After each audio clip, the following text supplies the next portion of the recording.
In today's video, we're out at one of our renovation projects. We're doing a progress check. I'm gonna show you what all has been done to the property. We're also gonna get into some change orders that have been made that unfortunately has led to a little bit of some budget creep here. We're gonna talk through why I think it was the right move. And then lastly, on our original video, if you were with me, it was on just a nasty, nasty day. It was raining like crazy, so we really couldn't tour you around the land itself because this log home here, it's roughly a 3,000 square foot house. It sits on 25 acres of land. It's a gorgeous sunny day. I'm gonna tour you on the land as well so you can see why I pulled the trigger on this thing. So let's get into it. Okay, so one of the items that has been completed so far that I noticed right away when I drove up was exterior paint. And that was actually also one of the change orders. Originally, we weren't planning to do exterior paint because it looked pretty decent, but after further investigation, it was pretty tired. So we were kind of forced to do exterior paint. Not only did it need it, if we're gonna try and hit that $1 million plus price point, this will help us achieve that. So the logs themselves didn't need to be painted, but all these shingles up here were starting to wear. It was one of those things where you couldn't just spot paint it. We had to just redo all of the paint. And in doing so, that ended up snowballing a little bit. And we said, well, if we're painting the house, we should probably paint the garage as well. So this little 2-car garage we have here. So the exterior paint was something I noticed immediately when I drove up. It looks absolutely phenomenal. Like I said, we weren't planning on doing exterior paint, and I want to show you this real quick. Our shop/horse barn, we decided to paint, not because it was in need of it by any means. It's a metal barn, but man, it looks so much better. I am so glad we did this because, I mean, it looks, I don't want to say brand new, but my goodness, look at the previous video, check out the color beforehand and what it looks like now. It just completely transforms the look of the building and the property overall. So I am super stoked on how that turned out. So this exterior paint was probably about an $8,000 change order. And again, it was something that we weren't originally planning for, and it kind of snowballed. It's a lot of money, yes, but now that I'm here looking at it, I'm saying, man, it was definitely the right move because it turned out phenomenal. Just makes it look so sharp, fresh, new. And again, the price point we're trying to hit here, hopefully over $1 million bucks, that's gonna be a major attractor to the buyers. Next thing that's been completed is all the interior paint. So as you can see, we've got all new paint on the walls here. This is a log house, so there's not a ton of painting that needs to be done because a lot of it's log. We didn't touch any of that, of course, but all the sheetrock, there was just kind of scuffs on it, lived in, of course. So now we have a fresh coat of paint everywhere. Let's go check out the paint downstairs real quick. I want to see how that turned out. Oh yeah, this already looks awesome. Like, I don't have any lights on in here, just how much brighter it is down here. I feel like it was maybe a little bit more of like a yellow color or like an earth tone down here, which just makes it so much darker in a basement. So just spraying this out white like this makes it so much brighter, less like a dingy, dark basement. So this looks awesome. And as you can see, all the floors are ripped out. So flooring is actually being delivered and going in tomorrow. So I'm super excited to see that. We're doing all new flooring throughout. So originally, if you remember, the basement had kind of one type of wood flooring. The main floor had a different type. And then the top floor basically matched the basement. It was kind of like, I don't know what they were doing there, but either way, we were forced to do all new flooring. There was a built-in bar in this corner, and they ended up taking the bar with them. It was a fixture, mind you. It should never be. It was literally, the flooring was laid down around it. So we had a giant hole in our flooring here, kind of forced our hand in putting all new flooring throughout. So that was an unexpected item. It's gonna turn out good, but just something we weren't anticipating for. So when I was running numbers for new flooring on this, I didn't take into consideration that this is a high-end home and it's gonna be selling for $1 million plus.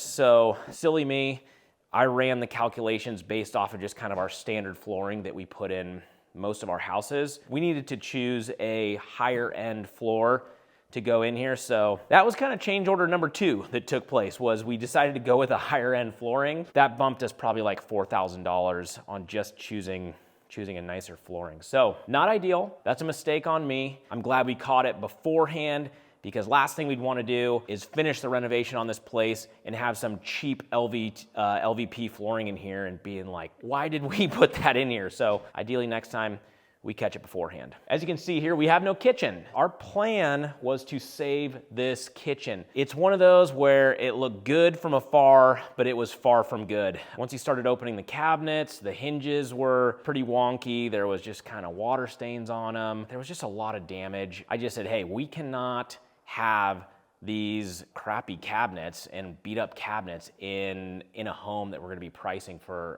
over $1 million. So originally we were hoping to put 10 grand into this kitchen. We were just gonna do like countertops, appliances, and some backsplash. That's been completely torn out. And you know, we're doing a whole new kitchen. As you can see, there's nothing here. So we're doing custom cabinets, counters, and appliances. That basically went from a $10,000 budget to a $25,000 budget. Not super excited about it, but I think there's room in this deal to do it. And I think if we do this house right, we're gonna see the ROI on these decisions that we've made. So I would have liked to be able to change the kitchen layout. There was some hang-ups. We were originally planning to shift the island around, but all of our gas lines, our venting, we have plumbing here for a sink in the island. We didn't want to go that deep and start moving all of this stuff around. So we just said, you know what? A new kitchen is going to be good enough. We don't need to mess with the layout. Let's just do a new kitchen with the same layout and we'll be fine. Not ideal. I wouldn't have designed it this way, but I don't want to be moving gas lines. I don't want to be moving vent lines. I don't want to be moving the plumbing. I would have basically had to tear out the ceiling in the basement, got a plumber in here, rerouted everything. It's just not worth it. So we're leaving it the way it is. Let's go check out the upstairs real quick. I want to check out how the paint turned out up there. As you can see, we've ripped out all the flooring as well. This was LVP that matched the basement. Again, this is going to be so much better with the new flooring we're putting in. And they also ran that LVP into these two bedrooms up here, this one and this one here. So instead of running LVP into the bedrooms, we're gonna do carpet in there. So that'll, I think that'll be really nice. I prefer carpet in the bedrooms. But as far as the paint goes in here, yeah, it turned out good. Again, I think it was a bit of an earth tone in here, so it was a little darker, and this is definitely much lighter, brighter. Yeah, it turned out nice. Okay, so check this out. Next thing I want to talk to you about is the tree removal. On the previous video, I was talking to you about how we can remove some trees, open up a view plane to our land. We've started removing some trees, but we're still not done yet. I don't know if you can see kind of those valley views in the background or those rolling hill views in the back, but just removing some of the trees has opened up a pretty cool view plane from this loft area and also down from the deck that I'll show you in a minute. But again, we still have quite a few trees to remove, but it's already starting to open up an awesome view plane. So I am super excited to see that because it is just absolutely gorgeous land out here. Okay, so heading outside here onto the deck. Man, this place is so freaking cool. Look at this land here, absolutely gorgeous. I mean, I didn't think there'd be a view plane opened up from this deck here yet because I thought we still had to get rid of some of these small fir trees here, but you can already see some rolling hill views. It's already opened up a little bit and we still have a long ways to go as far as tree removal there. I am very excited to see that. I'm catching right now while I'm here is, as I'm walking on this deck, there are some boards that are in pretty bad shape that I'm going to need to replace that I didn't catch that first time I was here. So this is not one of the change orders I was referring to. And as I'm out here, I'm finding another change order. So yeah, look at that, where that's, yeah, where is it? Right there. That is a hole in our deck, or starting to be. The wood's rotting away. So we're gonna have a bit of a change order on just repairing some of this deck. It's a solid deck nonetheless, but there's some boards that need some attention. So we could have a bit of a change order bill there as well. So check this out. Right here, we removed a maple tree right here. It was a giant leafy maple tree. We went ahead and fell it down the hill, and there's a creek down there. So it actually opened up, like I can hear the creek now running down there, which is pretty cool. So that was one we wanted to get rid of to open up this view plane as well. And again, we got more here. I know I'm talking about a lot about this view, but I'm telling you, if we can open this view up right, it will change the entire way this property feels, and the buyer will absolutely fall in love with this place. So it's an important thing to note. and it's important to care a lot about it and make sure that this is done properly. So like I mentioned, this place sits on 25 acres of land.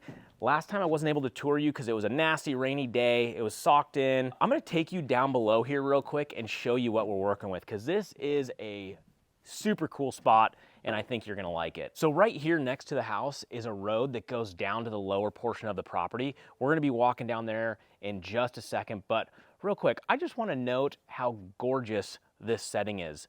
I don't know, I was just walking by here and I was like, oh my gosh, the landscape, whatever you call that little bushy thing right there, it's an absolutely beautiful setting. But let's go ahead and walk this road down to the lower portion of our property here so I can show you this land. I went ahead and grabbed my bear spray. I keep this in my truck at all times for these rural type of properties. Last thing I need is for a bear to sneak up on me while I'm trying to talk to the camera. It would not be a good thing. So cruising the road down to the lower section of the property here. As you can see, it's just like a dirt grass road right now. But if you were to run a dozer down here and lay down some gravel, it's not too steep. You could definitely get a truck and trailer down here if you were wanting to do like, I don't know, additional dwellings down in the bottom. There's actually this really cool like lower pasture down here that opens up. So I wanted to show you guys this because it's pretty awesome. As you can see, it gets pretty thick timber in here, which again, is why I carry my bear spray. We are like way up in the sticks out in God's country. So there are lots of animals out here and you got to be prepared.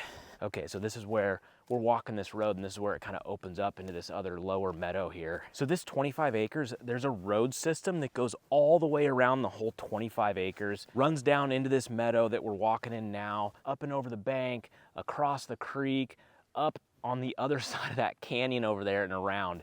I mean, it's pretty cool.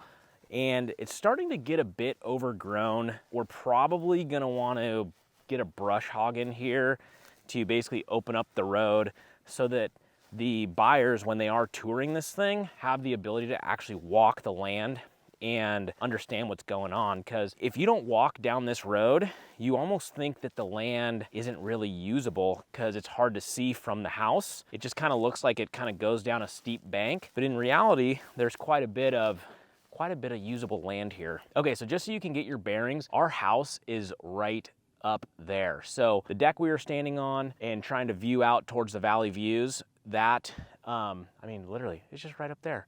So I budgeted to remove some of the trees so that we could see the valley views out the back. I didn't budget enough to clear enough trees to be able to see this lower section of the property. So I'm not saying I'm gonna get a change order bid on that, but I might not. I don't know. It would sure be an amazing thing if you could be standing up on the deck up there and be looking down into this lower meadow. It would probably be fairly expensive to remove that many, but I'll probably at least get a bid just to see. Continuing down this road, going deeper to the end of our property here, this is gonna start then falling downhill and going towards the creek down below. So this is gonna be the end of the road for me, but right here, you can see this is where there's like a little bridge over the creek. And since the last time I was here, these briars have just completely like engulfed that. So back to what I was saying about the brush hog, that's a good example of why we would want to do that, so that the potential buyers could actually walk the full, then they could walk the full loop of this property and see what they're working with. I absolutely love properties like this. Like if you're the type of person who likes to work, you know, on their land, on their house, you could turn this property into an amazing piece of land if you had the right equipment, and you could do some of this land clearing, tree removal. This could be such a cool piece of land. That's what I did with my personal property. It was originally kind of forest land like this. We ended up logging it and getting rid of all the brush, briars. Also adds a lot of value just to the land itself because it's more usable, you know? If you've been paying attention, our budget has swelled on this thing quite a bit through multiple different change orders. We had the exterior paint that popped up.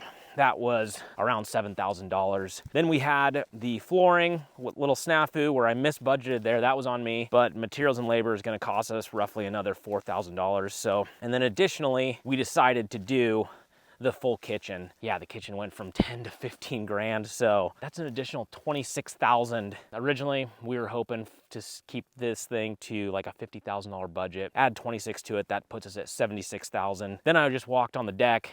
I told you there might be a little bit of a change order there. So I don't know exactly where we're gonna land fully on this thing, but I would anticipate looking at closer to 80,000 now. But I do think, again, if we're gonna be aiming for 1.1 million, all those items had to be addressed. And I think there's room in the deal to justify those change orders. So anyway, guys, I'm gonna be making more videos on this. The next one on here will probably be the finished product once we are listed on the market. I know you're gonna wanna know where this thing sells at and what our final budget ended up at. Heck, I'm even gonna wanna know that. I got my fingers crossed this ends up being a good deal for us. So make sure you subscribe to the channel so you can be notified when that video comes out. I take you out into the field every single week, show you the different projects that we do have and try to teach you something along the way. And if I can inspire you a bit and or maybe make you laugh here and there, that's all I'm hoping for. So hit me with a subscribe, like, comment, and we'll see you on the next one. All right, see ya.